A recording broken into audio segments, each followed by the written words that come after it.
optimal fantasy team lineup. My thinking was we give you one or two or three or four different guys for each position. Mm-hmm. I try to base mine a little more off of daily fantasy pricing.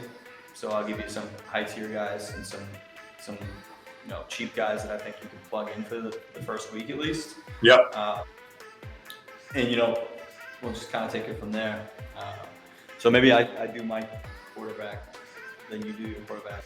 I'm going with Patrick Mahomes. I think that's going to be a shootout. He is the most expensive quarterback on both FanDuel and DraftKings, but I don't think it matters. I think he's going to light it up. I think he's going to have to light it up. I think, like I said, I took the over with that game, so I think it's someone you have to play. Yeah. And if you want a cheap option, I think Jimmy Garoppolo, pending he's starting, Jimmy G versus the Lions. The Lions are just going to be abysmal.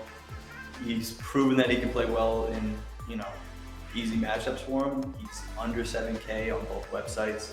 It's very cheap. I think you can easily plug him in and save some money elsewhere. Right. For the expensive pick, I like Kyler Murray a lot. I do.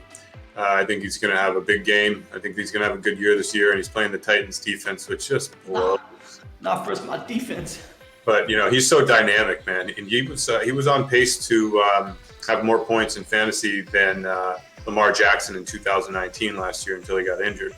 You know what else is dynamic? Boom, boom. Fist one, microphone check. Sonny Liston, Muhammad Ali.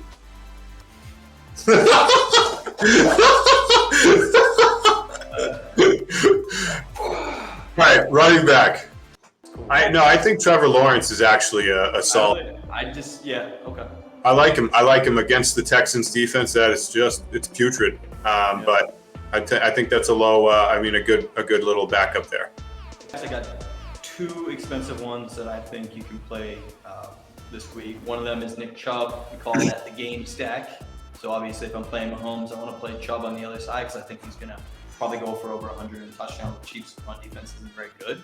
And the other player I have is Kamara. He's also very expensive, but last year he absolutely destroyed Green Bay.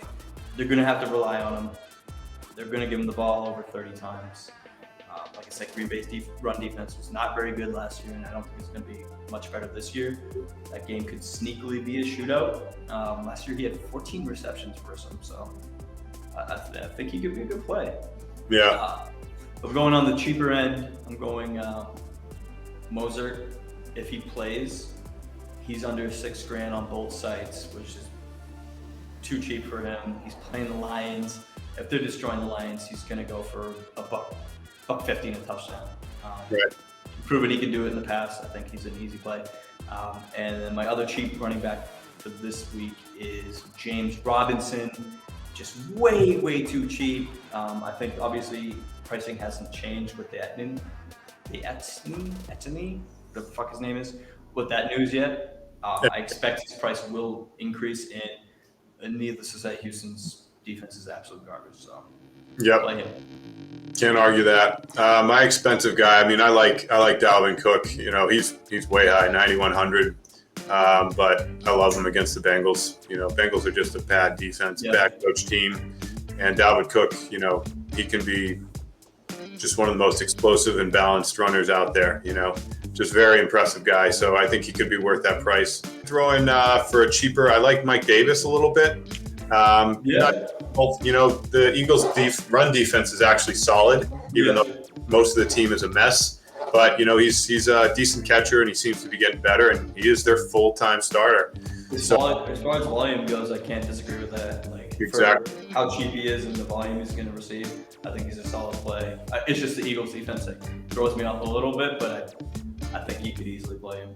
Easily. If you want to throw him in there, not a bad pick. Definitely. Moving on to receiver, this one's a little too peanutty, but Tyreek Hill, Mahomes. You got Mahomes, you stack him with Hill. Once again, I believe this game's going to be a shootout. It's got one of the highest totals. What more to say? I think as a second receiver, you could probably move towards Calvin Ridley. The Eagles secondary is just bad. He's the number one guy. We've seen him cooking people in preseason, so I think he's definitely going to get some high volume and probably score. Yeah, I'm with you on Calvin Ridley, man, when he's on the field, I think. And Brandon Cooks, I think is a great matchup against the Jags this week. He's their starting receiver, number one. And he's a good option. He can always run it and get you some scores. I like Brandon Cooks to light it up this week for cheap too. I honestly forget he even exists half the time. He's countless numbers of times. I think he's got great potential, and he's been so solid for the last 5 years. Marvin Jones and the Jags. He's basically free on these websites. He's like the bare minimum for receivers. Yeah. He's under 6K on FanDuel and under 4K on DK. Houston's defense is bad. Give it a shot, free peg. And then my second guy is Callaway. I don't know if you saw that preseason game last night, but he was disgusting. He's the only receiver on the team, it seems like. I don't know who else there is. I know they had high hope for Traquan Smith, but I think he's been injured. Michael Thomas is off fucking pouting like a baby. He's cheap. It's cheap. Yeah. You could give him a shot. Winston likes to throw. He can catch. Right. So with tight ends, I feel like we can just probably avoid saying Kittle or Kelsey because that's like a given on any week. Yeah, sure. Play Kittle, Kelsey, or Waller. No right. Shit. Yeah, no kidding. Give me who you think mid-range. I actually even lower than mid-range. I think Irv Smith for 4,200 is a steal.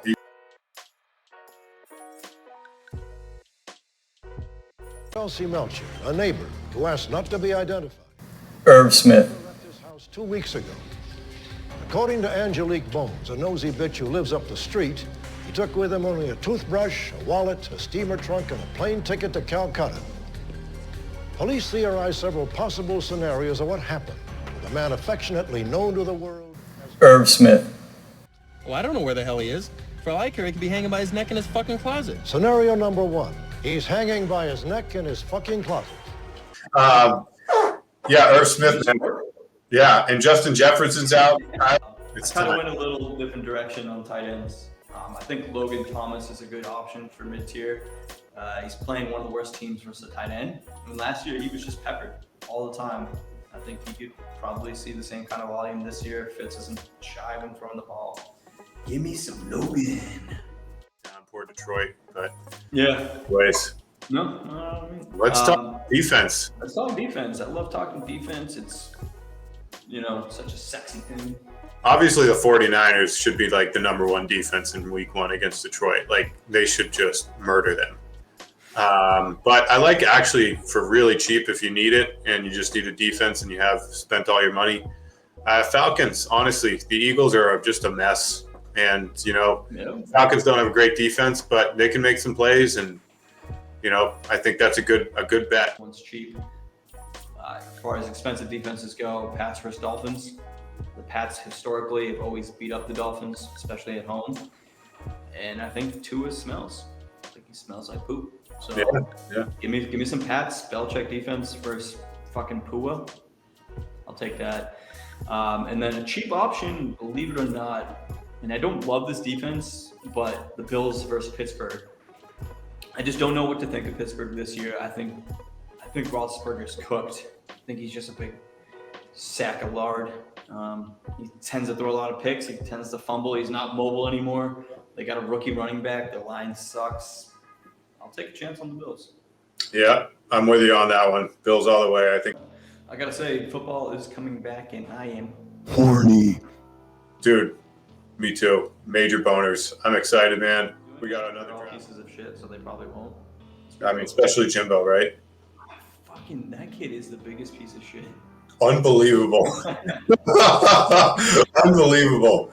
So we could just go full circle here. We started off talking about Jimmy and how he's such a piece of shit.